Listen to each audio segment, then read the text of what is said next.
Y le damos la bienvenida. Miguel Olaviaga, ¿cómo va? ¿Qué tal, Miguel? Muchas gracias por la invitación y bien, encantado, no conocía esta moderna instalación radiofónica, así que encantado de estar con ustedes. Bueno, acá estábamos poniéndole un poco más a la cooperativa, al diario, un nuevo medio para expresarse y se va nutriendo, porque después en el diario por ahí aparecen algunas noticias que se van generando en la radio, es casi otra usina de noticias. Hoy se publicó justamente un psicólogo hablando de esto que nos pasa a diario, esa película Relato Salvaje fue casi premonitoria. Hoy por hoy estamos todos alterados y nos peleamos. No sé qué visión tenés de esto, de esto que pasa, que no solo a los jóvenes, no para estigmatizar a los jóvenes, pero pasa en todos los ámbitos. Hay una cierta intranquilidad que nos lleva a situaciones violentas o por lo menos de encono, de discusión.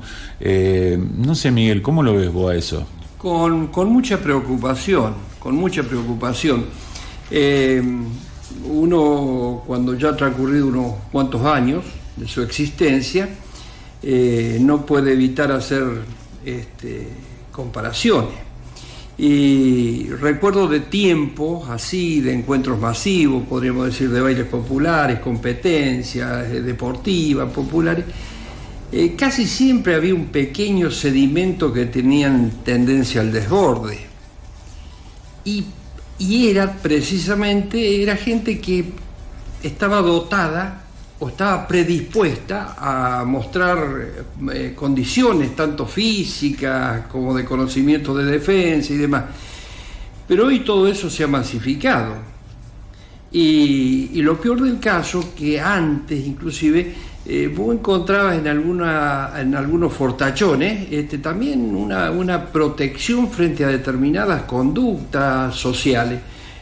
Por ejemplo, el manejo del lenguaje respecto a donde hay una dama, donde hay un niño, por ejemplo, el equilibrio, pensar antes de hablar, la solidaridad, una cosa de riña, pero el que se caía no se le pegaba.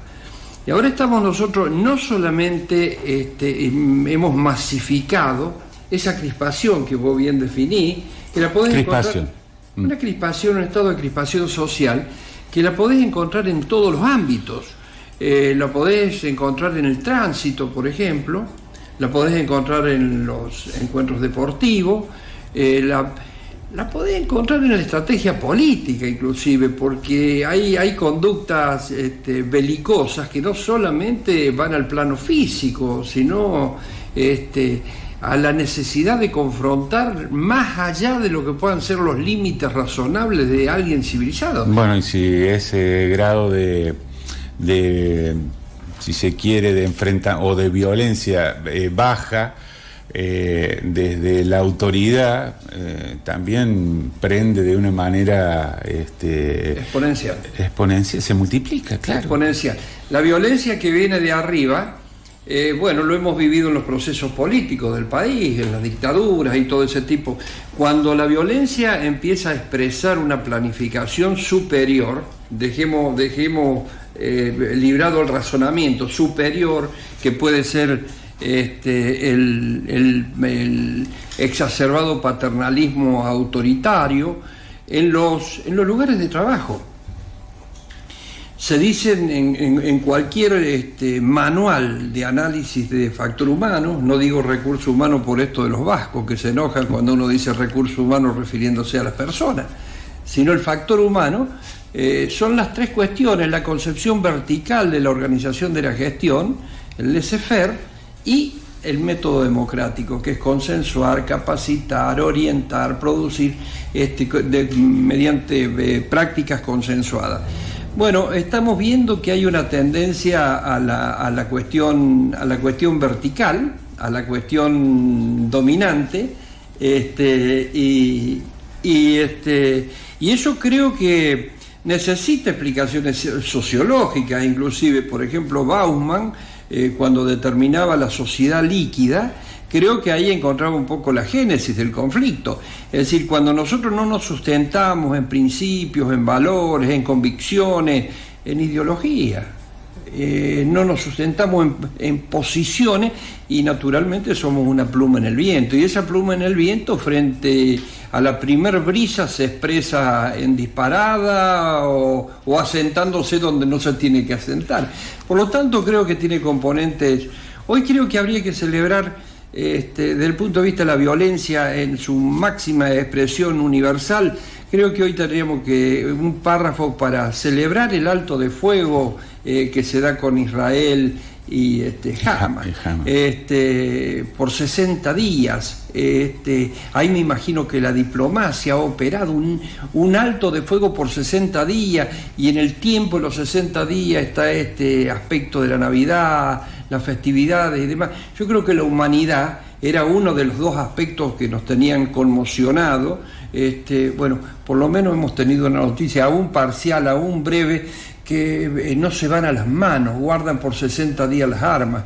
Y de allí para abajo, todo lo que uno se pueda estar imaginando. El otro tema al que tocaste de costado, supongo que debe ser esta escalada bélica entre Rusia y Europa, por decirle de alguna manera. Exactamente, son las dos confrontaciones que tienen preocupado al mundo, porque es una escalada. De allí al uso de armas y a la administración de la fuerza que se posee, es entrar en un terreno muy riesgoso. Si armas nucleares, sí, si armas recursos misilísticos, misiles que van a más de 5.000 kilómetros, se disparó. Miguel, Suecia, Noruega y Finlandia, que si alguien quisiera hablar de primer mundo, por ahí tendríamos que ubicar esos tres países, repartiendo folletería entre sus ciudadanos para ver qué hacer en caso de un ataque nuclear. Sí. O sea, no es que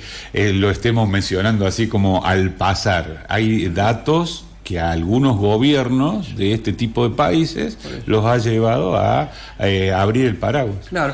La pregunta entonces sería: ¿qué concomitancia hay entre esa violencia supra-universal con esa violencia que se expresa en las calles, que se expresa en los lugares? ¿Hay alguna hilación? Entraríamos ya a otros aspectos del análisis del ser humano, es decir, qué es lo que es pacífico por naturaleza, es violento por naturaleza. El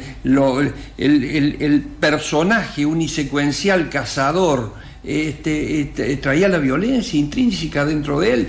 Bueno, todas esas cosas naturalmente requieren de un tratamiento social, requieren de una sociedad pacifista, requiere de métodos de capacitación para la civilización o de adaptación a la civilización, pero hay que cuidar todos los detalles. Cuando nosotros hablamos de la violencia doméstica, por ejemplo, la violencia doméstica no la podés sacar viendo la cantidad de episodios violentos que hay en intergénero y todo este tipo de cosas. Vos te das cuenta que allí hay atavismos, hay cuestiones que no sabés de dónde podrán venir, pero el matrimonio, la pareja, pero fundamentalmente el matrimonio, son instituciones relativamente modernas en orden al desarrollo del ser humano sobre el mundo. Lo podemos situar al comienzo de la revolución industrial, con el matrimonio nuclear y todo ese tipo de cosas.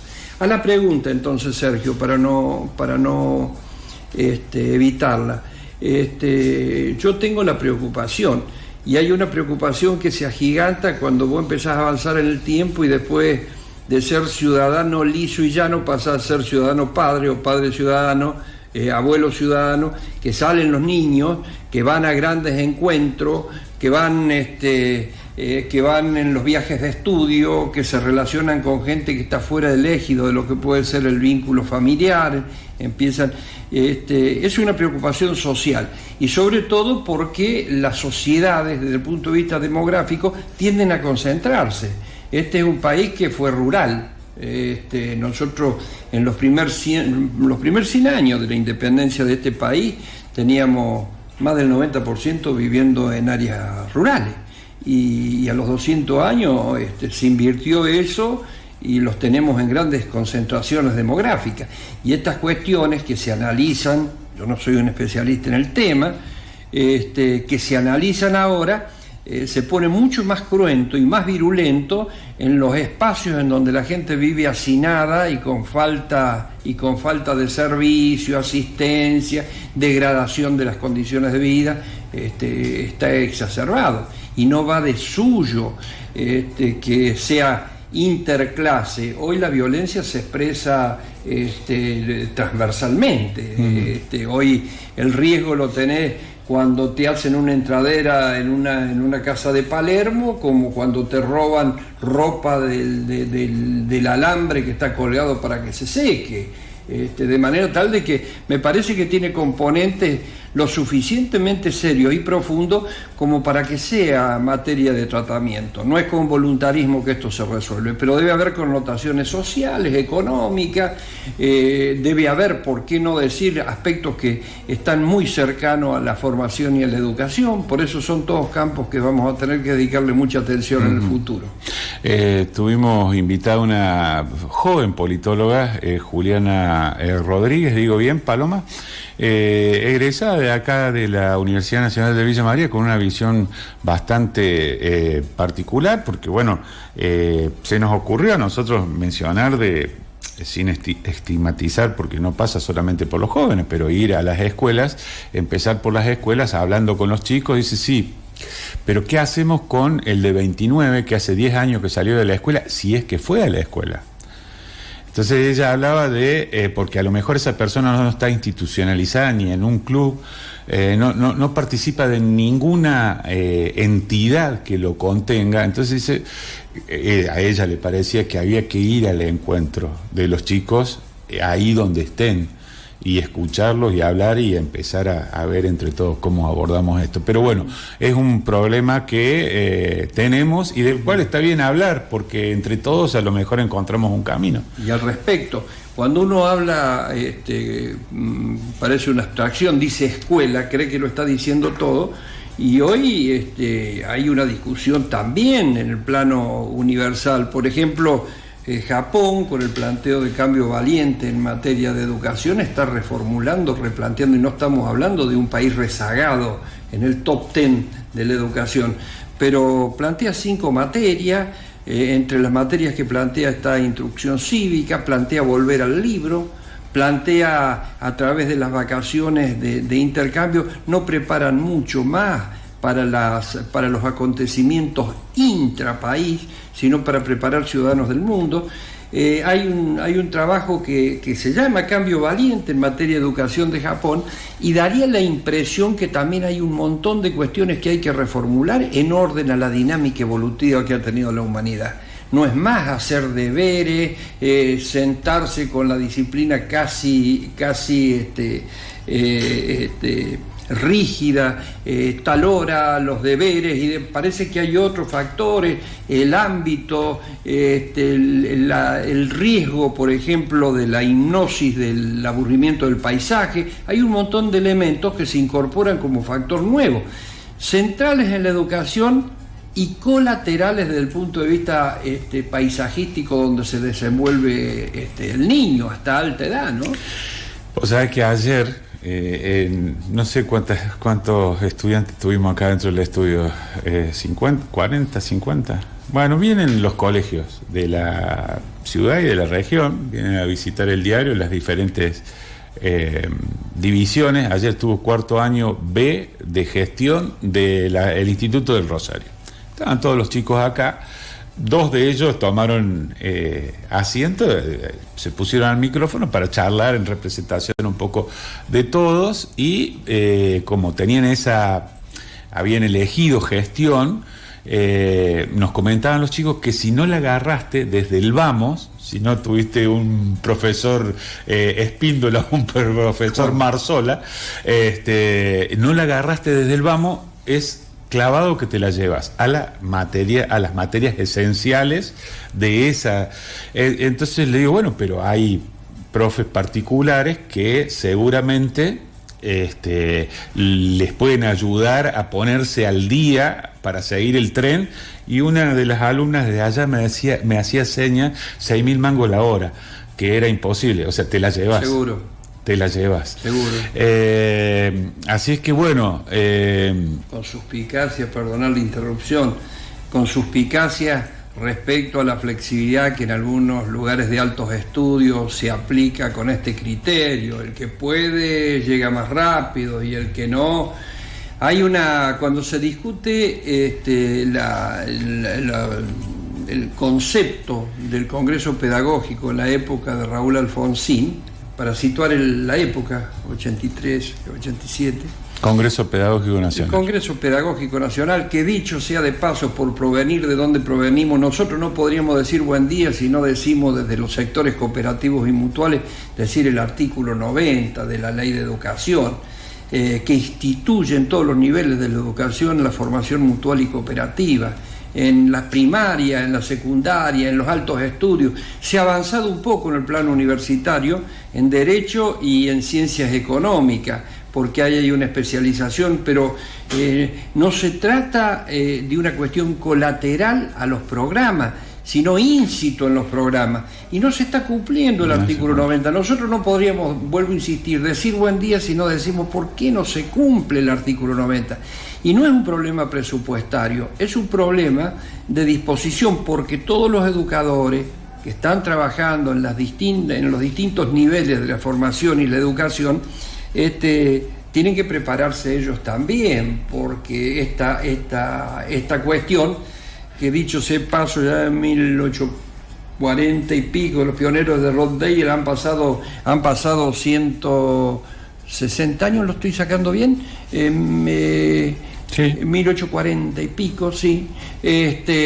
Y es momento de considerar un ordenamiento, si planteamos lo económico, de distinto carácter, que sea una democracia, pero con una economía plural, donde tengamos un reconocimiento, tanto el Estado como lo que puede ser la economía lucrativa, que tiene absolutamente preconfigurado constitucionalmente con el artículo 14 bis, donde los trabajadores tienen accesibilidad a la información empresaria, donde se considera la participación en la utilidad, en donde se tiene que hablar con la aparición de esas entidades que eran filantrópicas, mutuales y cooperativas algunas.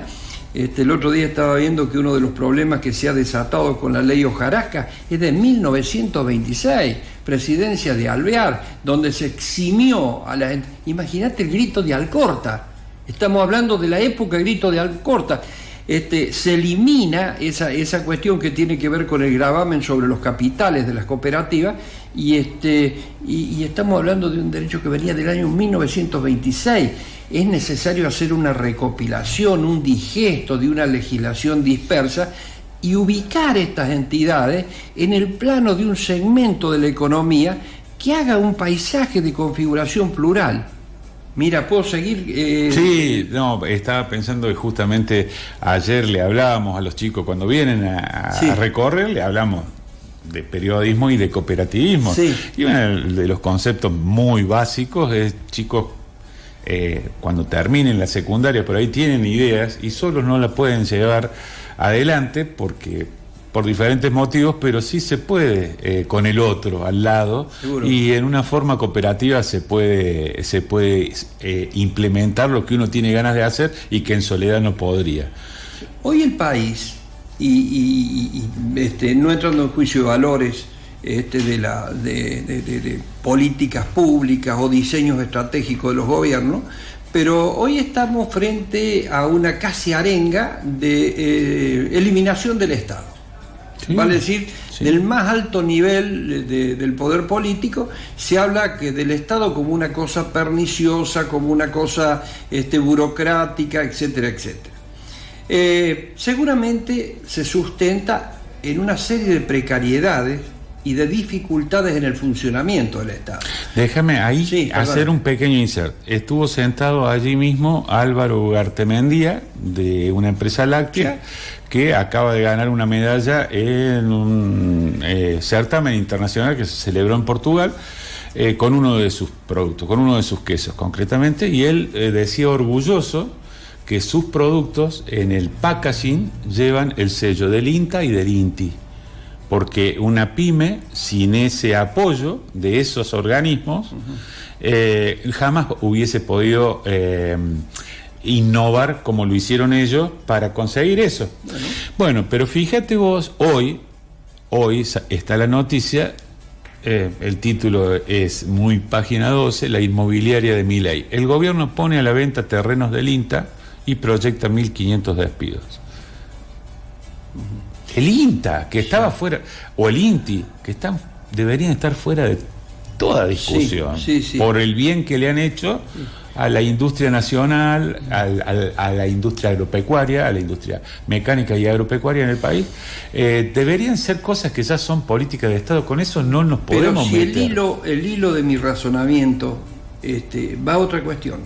Inclusive, si el Estado en esta aceptación del poder del sufragio se elimina o se reduce. Suponte vos, hablando en términos hipotéticos, el presidente dijo que él aspira a terminar su mandato con un Estado que exprese el 25% del Producto Bruto Interno. Sin ir mucho a la escuela, es casi la reducción a la mitad del volumen de incidencia en el PBI que el Estado tiene. Situemos el PBI en 400.000 millones de dólares. Significa decir que el Estado sale de 100.000 millones de dólares y va a la actividad privada. Y si va a la actividad privada, podemos definir que hay dos sectores, más allá del porcentaje de la torta y la proyección de incidencia. El sector privado lucrativo y el sector de la economía social. Hay discusiones técnicas, teóricas y econométricas, si es el 10%, el 11%, el 12% de incidencia y demás. Pero la pregunta es, estos sectores, los sectores nuestros que necesariamente tenemos que concertar, las sociedades en crisis no salen si no llegan a concertaciones plenas en el plano estructural. La pregunta es el momento, el año 2015 se vuelve a declarar en la Nación Unida el año del cooperativismo internacional. Vale decir que el año 2025, el año 2025, el máximo organismo universal dice que es el año del cooperativismo universal. Por lo tanto, es posible que en ese campo, ¿qué es lo que son las cooperativas? ¿Son entidades públicas no estatales o son entidades privadas no lucrativas? Bueno, es una cuestión semántica porque puede trabajar en coordinación con el Estado, puede trabajar en coordinación con la actividad económica lucrativa. Pero digo, si hay en juego, si el Estado se sale de esos 100.000 millones de dólares, es necesario que los sectores privados elaboren una estrategia de asignación y fundamentalmente el cooperativismo, el mutualismo, la economía social tiene que pensar y trabajar en redes de integración, en alta especialización, empezar a manejar volúmenes sobre todo en el comercio internacional, sobre todo en el manejo. Miren lo que está pasando con los medicamentos. ¿Cómo puede ser que haya casi 300 obras sociales y no haya un laboratorio de medicamentos? Sobre todo en la comparación que un producto que vale 70 en Argentina se puede estar consiguiendo en 4 o en 5 en la India o en la China. ¿Cuáles son los factores que nos impiden hacer eso? No existen esos factores, salvo nuestra autorrestricción para integrarnos a los demás. Por eso creo que este año 2025 va a ser el año de la integración del sistema de la economía social. Somos muchos, pero no nos terminamos de reconocer, no nos conocemos. Transitamos la misma vereda, pero siempre tenemos alguna asignatura pendiente para integrarnos. Yo creo que esto se va a expresar cuando sea expansivo. Y ser expansivo quiere decir operar. Y no me estoy refiriendo a estructuras superiores, federaciones, confederaciones, me estoy refiriendo a la relación de las entidades de base que expresan seguramente lo más genuino de este movimiento, que es el usuario, que es el consumidor, que es el asociado, que es el que con su pequeño recurso genera acontecimiento. Por eso, acontecimiento importante. Por eso creo que la humanidad, si uno lo analiza, está a las puertas y en la búsqueda de un sistema económico más plural, más integrado, más equilibrado. No puede haber uno que tenga 10 y uno que tenga 1, no hay equilibrio, y el fuerte frente al débil lo somete. Tiene que haber equilibrio. Yo no sé si termino de explicar el sentido de la cuestión, y no lo hago solamente por voluntarismo. Yo creo que un sector que exprese la democracia interna, un sector que tenga todo en blanco, un sector que permita la libertad de asociarse o no asociarse, un sector que tiene las perspectivas absolutamente abiertas a la solidaridad, digamos, con la más alta vara, tiene que ser un sector reconocido. Y hay un concepto generalizado que las cooperativas son lugares donde hay evasiones, en donde las habrá. Nosotros no estamos planteando de que esto es una cuestión impoluta, las habrá, pero naturalmente que sobre la base de la autorregulación del sector vamos a ir encontrando respuestas. Yo creo que es una demanda. Mire lo que han hecho ustedes acá, lo importante que han hecho. Miguel, en los últimos días hubo un acto, te lo pregunto como hombre de la democracia, has sido candidato a la vicepresidencia de la Nación, has sufrido en carne propia la persecución en tiempos de dictadura, y hace un poquito tiempo hubo un acto político de uno de los partidos gobernantes, de La Libertad Avanza concretamente, en la cual se lanzó el brazo armado. Después trataron de diluir la expresión de brazo armado, el brazo armado de esa fuerza política, y hubo un silencio atronador de parte de la clase dirigente. Recién se lo preguntamos al padre Mariano Oberlin, que fue nuestro invitado antes que vos, y nos dio su parecer, y bueno, quería preguntarte también a vos, cuando aparecen estas cuestiones, es como que se nos encienden algunos la luz amarilla o la luz roja, ante qué estamos, y una reflexión sobre ese tema nos interesaba también tener de tu parte. Yo pienso de que nosotros, más allá de la edad que tengamos y el tránsito por la vida y las distintas experiencias, tenemos que tener a la paz como consigna revolucionaria. La lucha por la paz no se termina nunca. Y cuando uno dice valores democráticos, habla de ese atributo que es la paz como elemento sustancial. Por lo tanto, todo lo que tenga que ver con violencia, con avances de estos grupos que generalmente se sienten iluminados, es un poco, si lo tuviéramos que analizar desde la psicología, es un poco el ego que los domina, son superiores, y en la humanidad hemos visto a través de distintas instancias históricas en donde querer sacar el hombre perfecto, las madres arias y los oficiales del ejército alemán, bueno, son todas cosas que tienen que ver con el ego de sectores y demás. De cualquier manera, me parece que hay una tranquilidad, confío yo en la sociedad, confío mucho en la sociedad, confío en que la sociedad siempre proteste, como decía Almafuerte, el tábano sobre el lomo del noble caballo, pica siempre la sociedad, pica siempre el consumidor, pica siempre el asociado de una cooperativa, siempre tiene esa actitud crítica, autocrítica, pero es para mantenernos despiertos.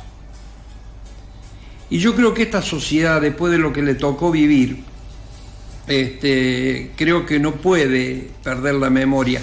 Es contraria a la sentencia de José Hernández. José Hernández dice, es la memoria un gran don, cualidad muy meritoria. Y aquellos que en esta historia sospechen que les doy palo, sepan que olvidar lo malo también es tener memoria. En este caso no hay que olvidarse de lo malo. Digamos, contraría la sentencia hernandiana. Hay que acordarse, pero no con resentimiento. sino para saber qué pasa cuando se desbordan las pasiones, que no solamente están en el otro, sino están en uno mismo.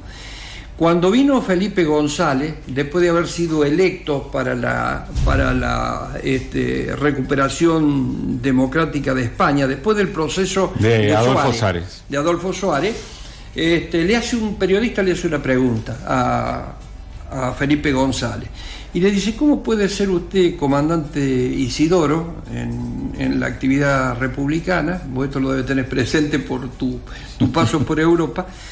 ¿Cómo puede ser que usted firme ahora por la monarquía con su paso republicano? Y él respondió, dice: porque ahora ya no hay quien defienda la monarquía. Entonces nos podemos encontrar con algunos nostálgicos que hablen de violencias del pasado, que hablen de configurar alquimias en donde esté el peso de la fuerza y demás, pero yo creo en la reserva de la sociedad y creo en la epopeya democrática, y si voy un poco más, creo en el precursor de la democracia argentina, que fue Raúl Alfonsín. Miguel, te agradecemos y en honor a la charla y